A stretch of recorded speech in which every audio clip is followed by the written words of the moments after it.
3 days after Lindsey told me to leave Shane's promotion dinner, she sent me a voice message asking whether I could pick Pearl up from her pottery class on Wednesday and grab a loaf of sourdough from the bakery on the way over.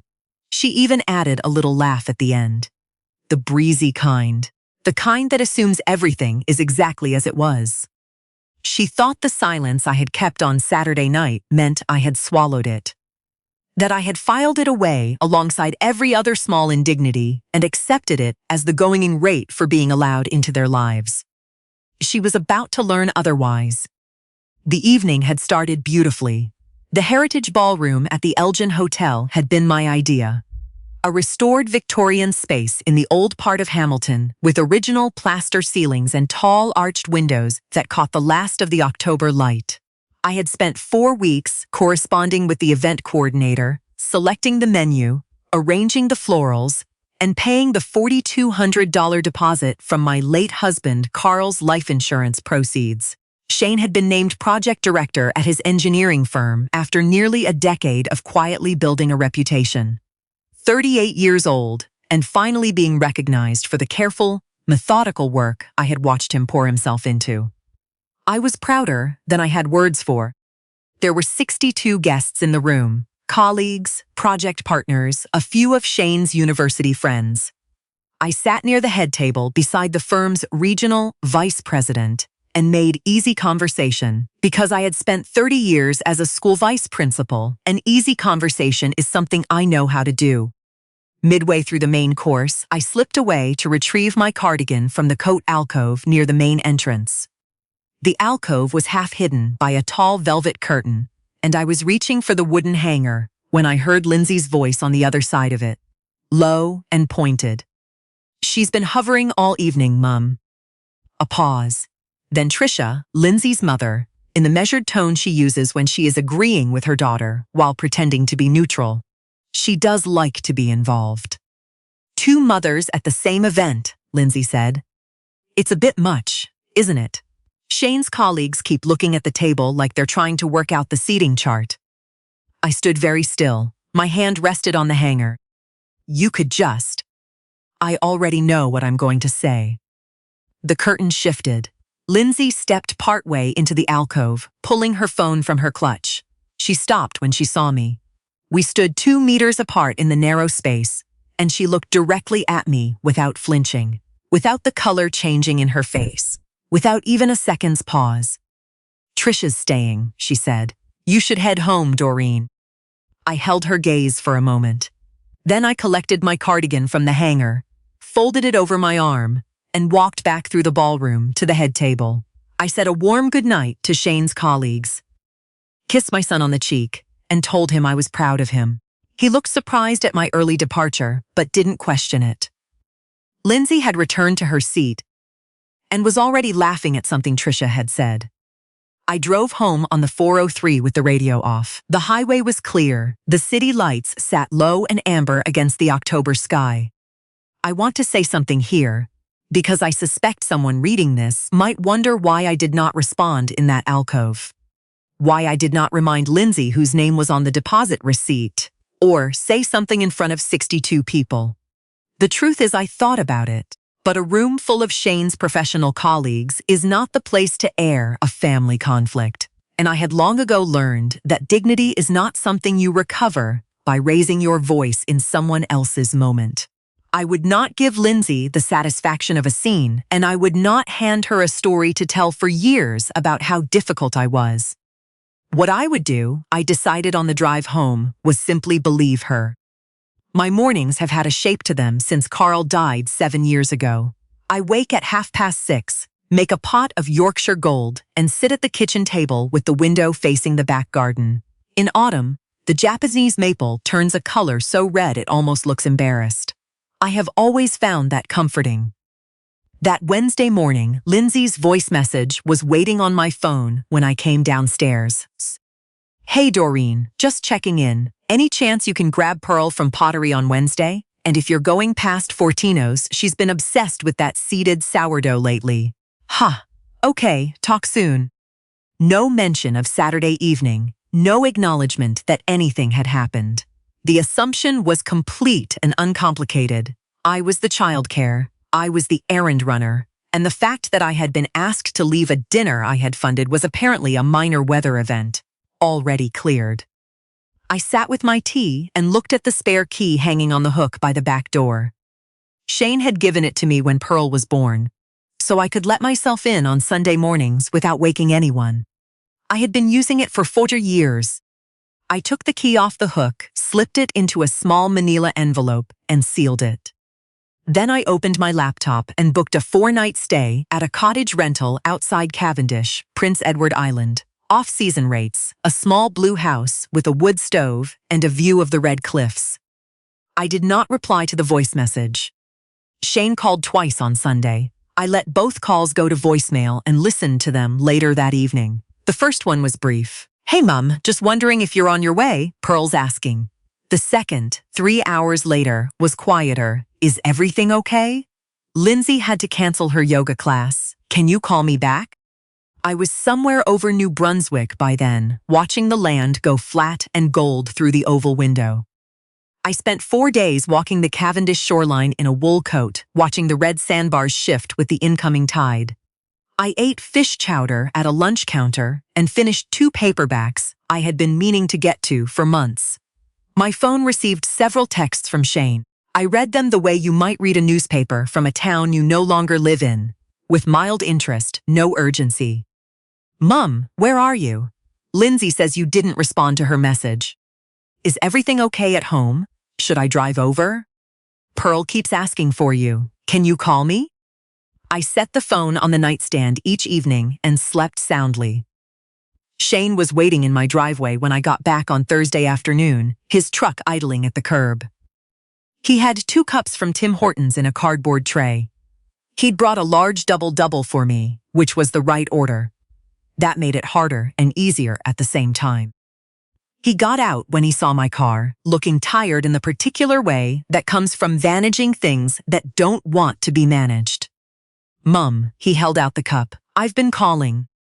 "I was in PEI, Shane," I said, taking the coffee. "I had a lovely time." We went inside. He sat at the kitchen table, where he had done his homework for years, and rubbed the back of his neck the way he does when he wants to say something he hasn't quite found the language for. "About the dinner," he began.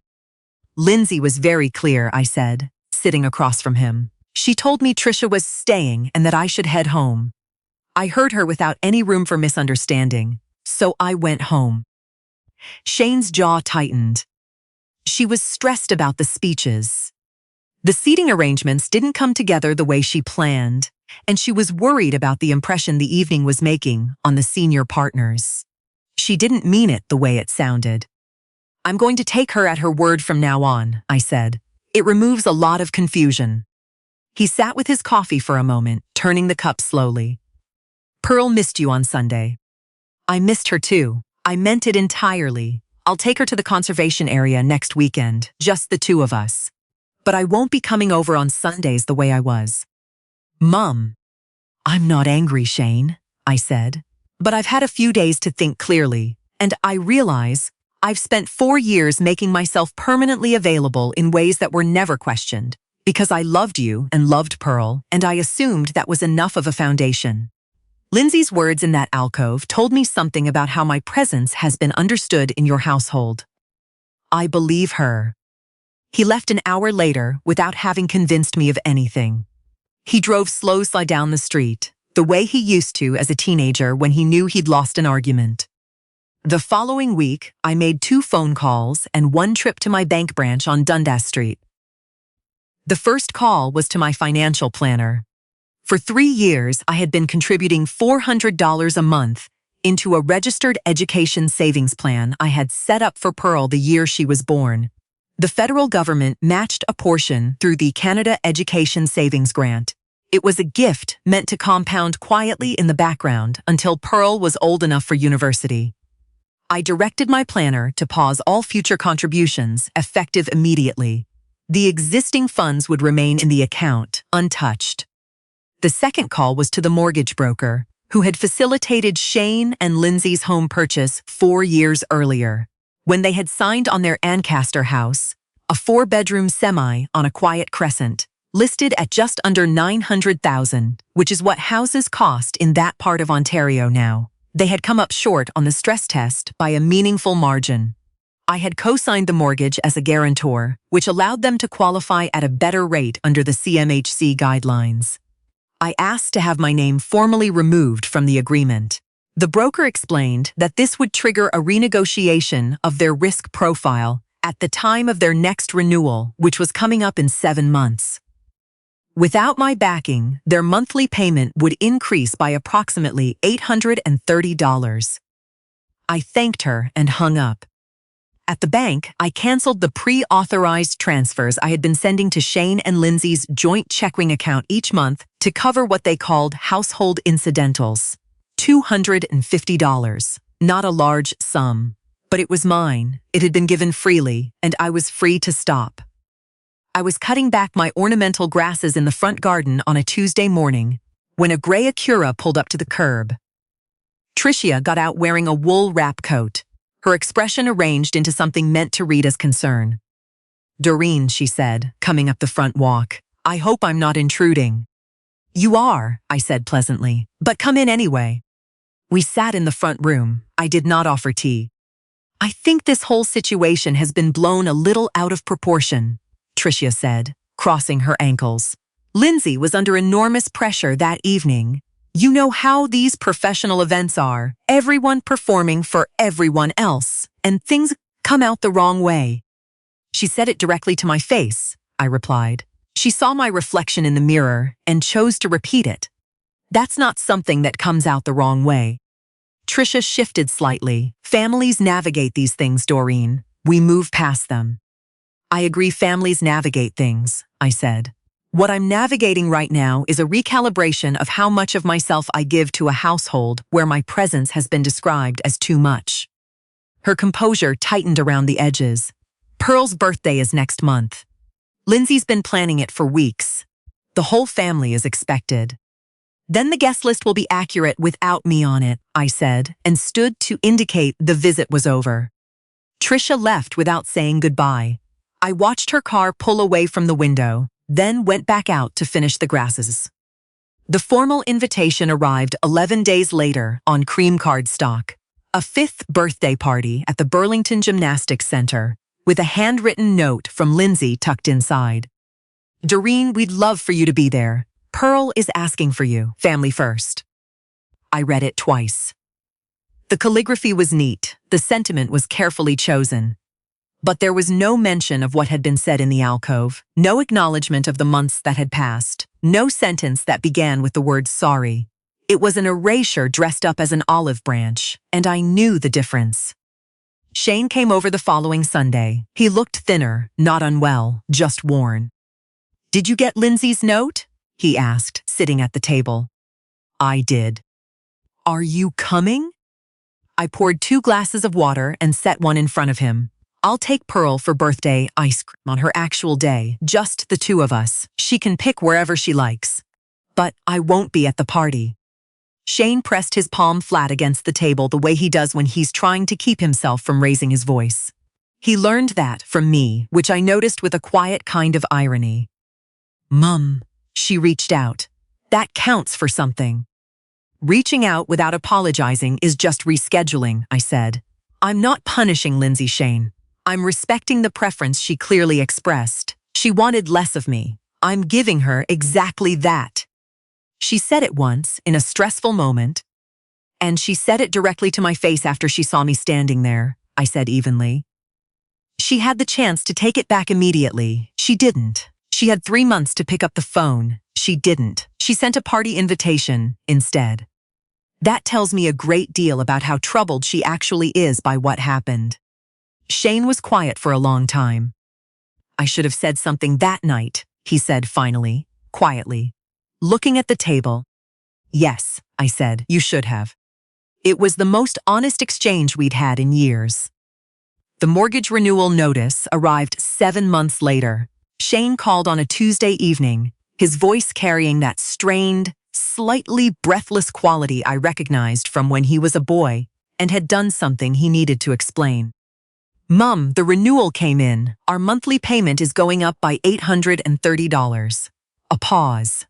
The broker said the guarantor arrangement was modified. That's correct, I said. When I co-signed 4 years ago, I agreed to back your risk profile with the lender.